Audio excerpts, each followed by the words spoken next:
Hi guys, welcome to my channel. If you're new here, my name is Kyra, and here on my channel we are all about real makeup for your real life and for real people.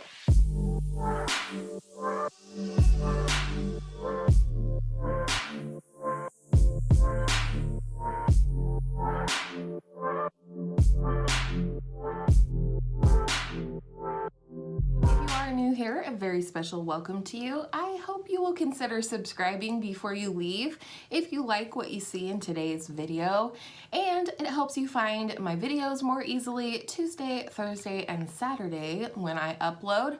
And allegedly, if you ring that little notification bell to all, YouTube will let you know when that happens. So today's video is if I could only keep one eyeshadow from each brand, meaning each brand that I have more than one. Now this concept was originally created by the beautiful Samantha March here on YouTube, and it was about a year ago, so I'll have her video linked down below, but I also did this video about a year ago after seeing Samantha's video, and I'll have that linked down below as well. But we are going to talk about my number one palette from each brand, or the palette that I could keep if I only could keep one from each brand. And this year I did it a little different and just went with the brands where I had 3 or more eyeshadow palettes. A couple of brands are a little off. For example, Charlotte Tilbury you won't see in this video, even though I now have 3 palettes from Charlotte. The newest one is the Bejeweled palette, which I can link that video up in the eye for you and down in the description box, but I haven't had that one long enough for me to really make a determination which one I would keep. And we're also going to make some comparisons between this year and my video from a year ago to see if anything changed and if anything stayed the same. For this brand, I decided to take the Norvina collection palettes, the big old gigantic ones that there are 4 of now. I have the first 3 and I decided to keep that as a second brand because Norvina told us that the reason that these are the way they are is because it's kind of supposed to be like a sub-brand under Anastasia Beverly Hills. So for those 3 palettes, for the Norvina collection palettes, I chose volume 1. It's just where my heart is. I can't help it. It's so interesting to me because I was least excited about this palette when they were revealed and most excited about the 3rd volume, but I like this one the best. To me, this has such a beautiful array of shades in here. There's so many different directions that you could go with this palette. You have complementary colors with a lot of purple and yellow, and you've got red, which blends beautifully with both purple and yellow. And I just think this is great for any season of the year. There's just so much beauty in this palette. I can't even stand it. I think the shimmers in this palette are all of good quality, which is more than I can say for the shimmers in the other 2 palettes that I have. And also this matte white just shakes me to my core. I've never had such a beautiful white shadow in my collection before, and this is the one and only. So if I could only keep one from the Norvina collection, this would be it. So, talking about the actual Anastasia Beverly Hills brand, or ABH as we like to call it here on YouTube, I chose the Carly Bible palette. This palette, in my opinion, is hugely underrated in the line of ABH palettes. I love this palette. For me, this is a beautiful everyday palette. I love the matte shades that she chose to include in here. This gold is like 100% my favorite gold in my collection. It's called Moo. And I always get a ton of comments every time that I use it. I just love the textures in here. I love every look that I've ever pulled out of this palette. It's just a one for me. Out of all of my ABH palettes, this is the one that I probably get the most use out of. I will say that the OG Norvina palette would be second to this one, but this one just has my heart when it comes to ABH. I love the textures, I love the colors, and I love the versatility in this palette. It's soft, it's wearable, it's everyday for me. Boom. For the brand LORAC, Y'all know how much I love LORAC shadows. I am down to 3 palettes, I believe, in my collection. I have Mega Pro 2, Mega Pro 4, and the Luxe Diamond palette in my collection. If you've been around my channel for a while, you know what my answer is. It's the LORAC Mega Pro 2. Mine is very well used and well loved. She's absolutely filthy, and this is like the only palette in my collection that looks like this. Part of it is the soft matte cardboard packaging, but part of it is that I love this palette. I have pan in 5 or 6 shades in here. Some of my absolute favorite shadows are in here. I love this shade right here, which is called Olivine, and I love this shade up here, which is called Prosecco. I also love everything about the setup of this palette. You have 2 rows of mattes, 2 rows of shimmer, and a gradient from light to dark, which makes it an extremely easy palette to use, even if you're new to makeup, even if you're just dipping your toe into a little bit of color. You have some rose, you have some purple, you have a little blue, some green. This palette is a great way to dip your toe into experimenting with color, but still be able to wear the look out of the door when you're finished with it. I wish I could replace this. I do believe it's completely discontinued. I haven't been able to find it anywhere to link for you guys. I would buy a backup of this palette if I could, because when it comes time to let go of this palette because of age or performance, I'm really gonna miss it. Let's talk Juvia's Place. Probably one of the hardest brands to determine a favorite from, because there's just so many good color stories and palettes to be had from this brand. And I will say that some of my palettes I haven't used enough to really put them in this top spot of if I could only keep one, but this palette was super easy to decide, and that is the Juvia's Place The Magic Mini. I love this palette. There are absolutely 100% shades in this palette that I have nowhere else in my collection, and that I would be heartbroken if I didn't have this palette anymore. And so for me, this was a really easy choice. This pink, the greens, the blues, everything about this palette. I really like the matte choices in this palette, although I do sometimes incorporate some neutral shadows from other palettes, but it is the shimmers in this palette 100% that caused me to want to keep this one if I could only have one. Close runner-up, however, would be the Deuced palette. I love that palette, love the color story of it, love the shimmers in that one, love using the light pink shade eyeshadow as a blush when I wear that palette. But this one just, you know, tips the scale. You have another beautiful shimmer up here, a really, really interesting yellow shimmer in my collection, and just the whole palette is wonderful from top to bottom. Next is a brand I really don't buy from anymore. Not that I wouldn't, but I just haven't. It's kind of lost my interest in the brand. There's been some shady business shenanigans going on over there, and I'm talking about Too Faced. I'm down to 3 palettes from Too Faced in my collection. I did declutter the Clover palette to my daughter because it was her greatest desire to have it. So it's there if I ever want to use it. But the one that is actually unique to my collection, which is more than I can say for the other 2, is the Chocolate Gold palette. And I still see people talk about this, and for good reason. First of all, the matte shades in here, these 4 shades right here, perfect. Absolutely beautiful setup for a neutral crease or a smoky eye or an everyday look if you want to use some of the more neutral shimmers in this palette. But the shimmers are definitely where it's at. I absolutely love what they have to offer in here. I reach for this during the holidays. This is my go-to New Year's palette, along with the Tati Beauty palette. I would love to see more Tati. We're waiting. But other than that, I mean, there's shades in here that I don't feel like I have anywhere else in my collection, and it's beautiful. It's one that I slept on. It took me quite some time to finally decide to pick up this palette, and I'm really glad that I did because it does add value to my collection in terms of versatility. Urban Decay. Also not a favorite brand. It's not a brand that catches my attention very often, but this palette absolutely caught my attention and in some ways redeemed the Urban Decay brand for me overall, and that is the Naked Ultraviolet palette. First of all, this palette was made for myself and my brown eyes.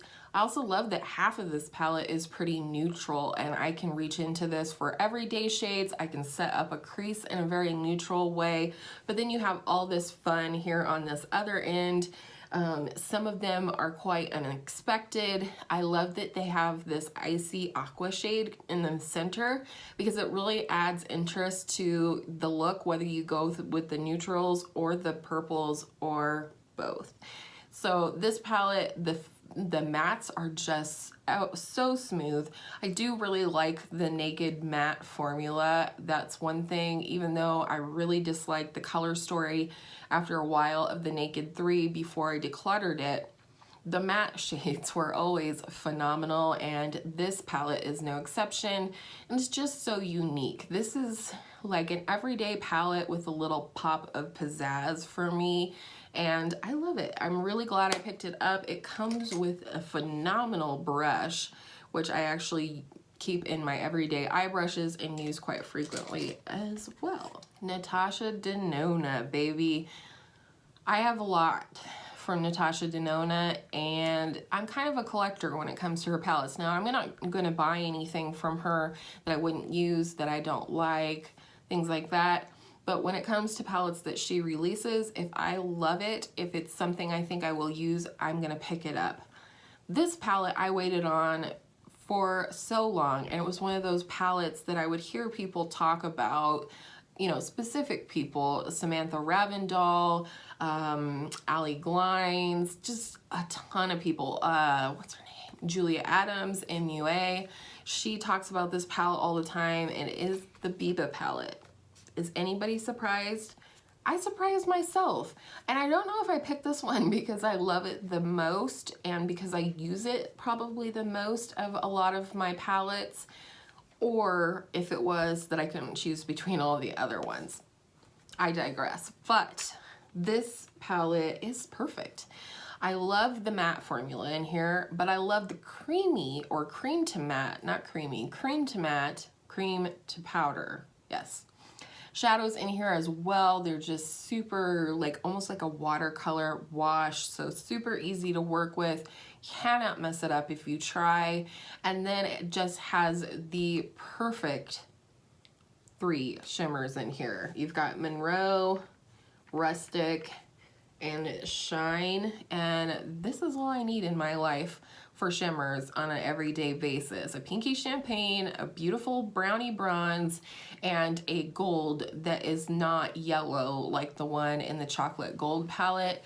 And then you can go any direction that you want. You can go super warm, you can go more neutral. You definitely can pull a cool tone look out of this palette. I love the all matte looks that I pulled out of this palette. And the thing that kind of finally tipped the balance to cause me to pick this one up is because I had picked up the Sahara palette from Alter Ego, which is a dupe for this one, minus the cream to powder formula.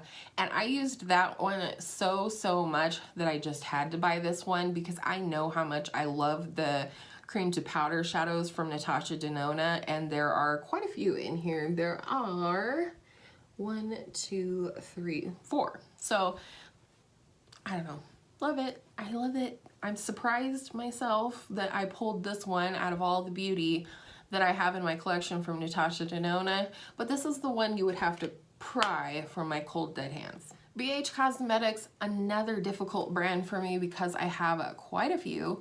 This is one of my 2 newer palettes from this brand, and it's just one that I'm absolutely smitten with.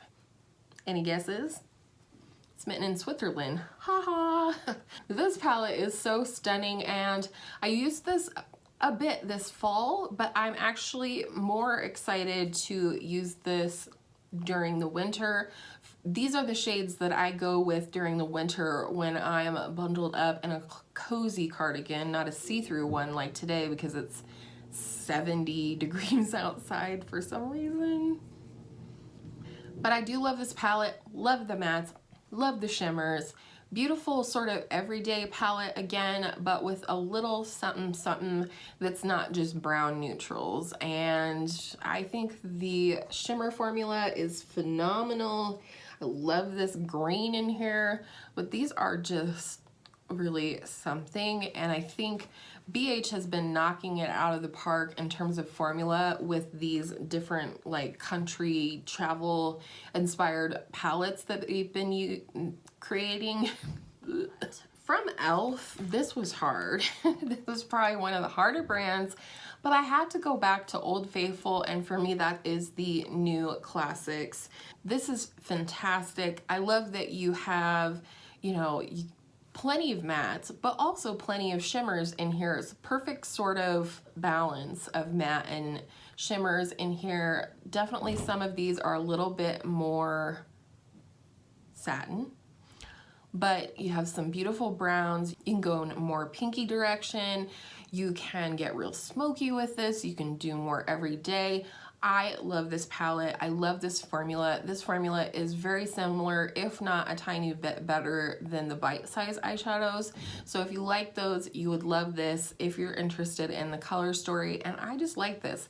This is a really great palette for me to just grab for on an everyday basis. And it's, you know, I don't know. I kind of realized how many neutral palettes I have this year versus last year, which is kind of interesting. I would be remiss if I didn't pick this palette. Unfortunately, it has been discontinued. I hope they hear our cries about this palette, not mine particularly anymore because I have it, but so many people wish this palette was still available, and I think for good reason. And that is the Colourpop and Kathleen Light's Dream Street palette. Looks like this. I've talked about this ad nauseum on my channel, but some of my favorite shades in my collection are in this palette. This is my very perfect transition shade. This is my perfect little plummy deep brown for the outer corner for that depth and drama. I love, of course, the turquoise shades in here. Love this shade, which is a duochrome over here. Love, love this Moony shade. It's just a beautiful, slick, soft satin. Here's that duochrome, and here is Moony. I love this. I love this little pop of coral, which makes it more versatile for more seasons, in my opinion. This is beautiful. Runner-up probably would have been Going Coconuts. And lastly, Alter Ego. I've picked up 3 or 4 Alter Ego palettes in the last year.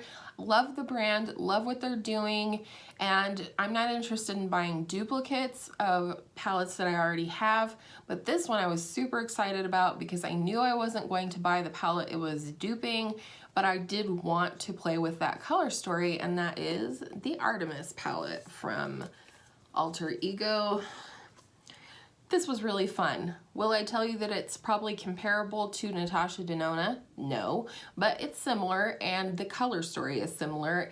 I love the versatility of this palette. Again, this works very well for every day or something a little bit more fun than that, but let's face it, 2020, most of us are just wearing everyday makeup. I love the pops that we have going on in here. These 2 blues right here. You've got a duochrome up here, and this is their first palette where they tried to mimic the cream to powder formula. So you have some of those in there, and they have every bit of that sort of watercolor wash that blends out seamlessly. Let's just briefly talk about the palettes that were different from last year. So for last year from ABH, my top pick, the one I would keep if I could only keep one, was the Sultry palette, which I still love, but don't get as much use out of as I used to, and Carly Bible definitely trumps this one just because the color story is more me. I like soft, I like ethereal, that's my jam. For BH, the palette that I chose last year was the Zodiac palette, and this is one, even though I don't reach into it a whole ton, I never have, I want it when I want this palette. There's so many beautiful shimmers and lid shades in here, and that's what I like about it. The mattes are really nice quality as well, and you have a good amount of neutral as well as some color if you want to zhuzh it up a little bit. And then for Natasha Denona, I chose the gold palette last year, and this is definitely still a favorite. Probably a very close runner-up to the Biba palette in terms of how much I use it. Definitely got some special shades in here that make this, you know, top other palettes from Natasha Denona in my collection, but the Biba just edged it out ever so slightly, and probably because it has more of the cream to powders, where this one only has one. And then the two palettes that stayed the same from last year, first and foremost, no surprise here, LORAC Mega Pro 2. You guys know how much I love this. Last year, was it last year? I believe it was last year. No, it wasn't. I tried to pan this at one point. I can't remember what year it was. That's why I have pan in here, but I love it still, and I think that says something compared to other pan that palettes that I've had in the past. And the other one that stayed the same was the chocolate gold from Too Faced. And again, partially based on the other two palettes that I have, which are the Sweet Peach and the Gingerbread Spice palette. Gingerbread Spice has never been my favorite, and I love Sweet Peach, but mostly because it's sentimental to me. This one is one that I reach into for a specific reason, and that's why it is at the tippy top. And that is it. Holy cow, that was a long video. So let me know down below any of the brands that you have multiple palettes from. Which would you keep if you could only keep one? I think it's funny when we do little videos like this with these little dramatic scenarios, but I also think it's a lot of fun, and I think that there's a lot to be learned from deciding which one you would keep if you could only keep one. So I hope you enjoyed today's video. If you did, you could give it a thumbs up. It really helps me out, and I hope all of your makeup days are absolutely beautiful, top-ranked makeup days, and I will see you in my next video soon.